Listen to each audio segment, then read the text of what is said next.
Doctor B R Ambedkar ಜಯಂತಿಗೆ ಜಿಲ್ಲಾಧಿಕಾರಿಗಳ ಕಚೇರಿ ಆವರಣದಲ್ಲಿ ಶಾಸಕರಾದ ಸ್ವರೂಪ್ ಪ್ರಕಾಶ್, ಜಿಲ್ಲಾಧಿಕಾರಿ ಲತಾ ಕುಮಾರಿ ಅವರು ಡಾಕ್ಟರ್ ಬಿಆರ್ ಅಂಬೇಡ್ಕರ್ ಅವರ ಪುತ್ಥಳಿಗೆ ಮಾಲಾರ್ಪಣೆ ಮಾಡಿದರು.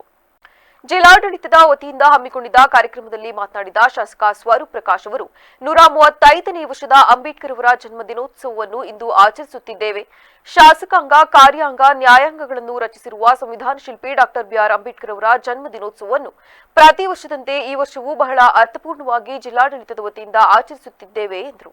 35ನೇ ಜನ್ಮದಿನೋತ್ಸವ ಅಂಬೇಡ್ಕರ್ ಅವರ ಒಂದು ಜನ್ಮದಿನೋತ್ಸವ. ಡಾಕ್ಟರ್ ಬಿ ಆರ್ ಅಂಬೇಡ್ಕರ್ ಸಂವಿಧಾನ ಶಿಲ್ಪಿ, ಇನ್ನು ನಮಗೆ ಕಾರ್ಯಾಂಗ, ನ್ಯಾಯಾಂಗ, ಶಾಸಕಾಂಗ ರಚಿಸುವಂಥ ಬಿ ಆರ್ ಅಂಬೇಡ್ಕರ್ ಅವರ ಒಂದು ಜನ್ಮದಿನೋತ್ಸವ ಭಾಳ ಪ್ರತಿ ವರ್ಷದಂತೆ ಈ ವರ್ಷವೂ ಕೂಡ ಅದ್ದೂರಿಯಾಗಿ ಜಿಲ್ಲಾಡಳಿತ ಮತ್ತು ಎಲ್ಲ ನಮ್ಮ ಮಿತ್ರರೆಲ್ಲ ಕೂಡ ಸೇರಿ ಇವತ್ತು ಒಂದು ಮೆರವಣಿಗೆ ಮುಖಾಂತರ ಅರ್ಥಪೂರ್ಣವಾಗಿ ಏನು ಅಂಬೇಡ್ಕರ್ ಜಯಂತಿನ ಆಚರಿಸ್ತಾ ಇದ್ದೀವಿ. ಈ ಸಂದರ್ಭದಲ್ಲಿ ಪ್ರತಿಯೊಬ್ಬರಿಗೂ ಸಹ ಜಿಲ್ಲಾಧಿಕಾರಿ ಲತಾ ಕುಮಾರಿ ಅವರು ಮಾತನಾಡಿ, ಭಾರತ ರತ್ನ ಮಹಾನ್ ಮಾನವತಾವಾದಿ, ಸಮಾಜವಾದಿ, ನಮ್ಮ ದೇಶಕ್ಕೆ ದಾರಿಯನ್ನು ತೋರಿಸಿದಂತಹ ನಮ್ಮ ಸಂವಿಧಾನ ಕರಡು ಸಮಿತಿಯ ಅಧ್ಯಕ್ಷರಾದಂತಹ ಸಂವಿಧಾನ ಶಿಲ್ಪಿ ಡಾಕ್ಟರ್ ಬಿಆರ್ ಅಂಬೇಡ್ಕರ್ ಅವರ ಜಯಂತಿಯನ್ನು ಅವರು ಹೇಳಿಕೊಟ್ಟಿರುವ ಶಿಕ್ಷಣ, ಸಂಘಟನೆ, ಹೋರಾಟ ಎಂಬ ಧ್ಯೇಯದೊಂದಿಗೆ ಇಂದು ನಾವೆಲ್ಲರೂ ಅದ್ದೂರಿಯಾಗಿ ಆಚರಿಸುತ್ತಿದ್ದೇವೆಂದು ತಿಳಿಸಿದರು. 135ನೇ ಜನ್ಮ ದಿನೋತ್ಸವ ಡಾಕ್ಟರ್ ಬಿಆರ್ ಅಂಬೇಡ್ಕರ್ ಜಿ ಅವರದು.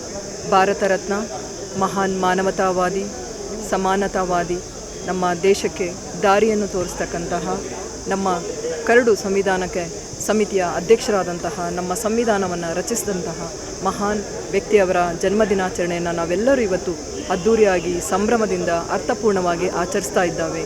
ಅವರ ಹೇಳಿಕೆ ಶಿಕ್ಷಣವೇ ಮೊದಲು, ಶಿಕ್ಷಣದಿಂದ ಹೋರಾಟ ಸಂಘಟಿತ, ಶಿಕ್ಷಣದಿಂದ ಸಂಘಟಿತ ಮತ್ತು ಹೋರಾಟ, ಈ ಧ್ಯೇಯದೊಂದಿಗೆ ನಾವೆಲ್ಲರೂ ಇವತ್ತು ಅಂಬೇಡ್ಕರ್ ದಿನಾಚರಣೆಯನ್ನು ಆಚರಿಸಿದ್ದೇವೆ. ಎಲ್ಲರಿಗೂ ಶುಭಾಶಯಗಳು.